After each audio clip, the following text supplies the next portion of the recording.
Hello বন্ধুরা, সবাই ভালো আছো? আজকে আমরা পাঠ 22 অর্থাৎ নববর্ষ গল্পটি দেখে নিব। চলো দেরি না করে শুরু করি।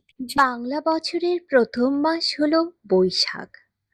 বৈশাখ মাসে প্রথম দিন হলো পহেলা বৈশাখ। এদিন আমাদের নববর্ষ।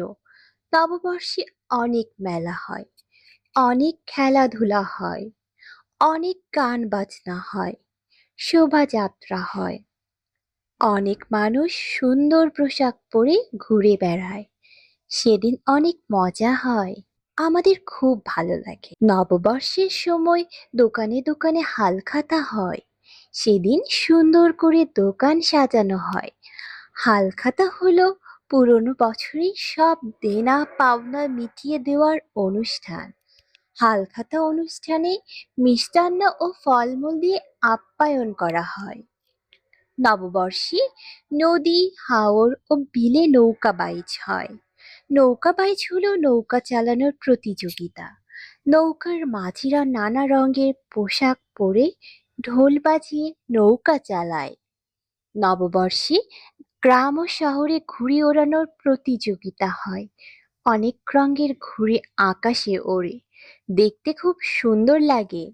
কোথাও ফুটবল, ক্রিকেট, হাডুডু, দাড়িয়াবান্ধা বা লাঠি খেলার আয়োজন হয়।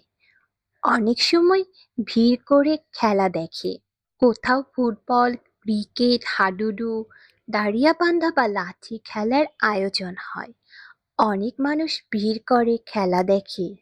নদীর ধারে, হাটবাজারের পাশে ও বড় গাছের নিচে মেলা বসে। মেলায় অনেক পণ্যের পরশা বসে। মাটির তৈরি পুতুল, হাতি, ঘোড়া ও ফলমূল পাওয়া যায়। বাঁশ ও বেতের তৈরি জিনিস পাওয়া যায়। অনেক রকমের মিষ্টি ও খাবার পাওয়া যায়। নববর্ষের মেলায় অন্যতম আকর্ষণ নাগরদোলা। ছোট বড় সবাই নাগরদোলায় চড়ে। নাগরদোলায় চড়তে খুব মজা। বন্ধুরা, চলো শব্দ শিখি বা শব্দের মানেগুলো জেনে নেই। পহেলা মানে প্রথম, বর্ষ মানে বছর, নববর্ষ হচ্ছে নতুন বছর, হালখাতা মানে পুরনো বছরের দেনা পাওনা মেটানোর উৎসব, নৌকা বাইচ মানে নৌকা চালানোর প্রতিযোগিতা।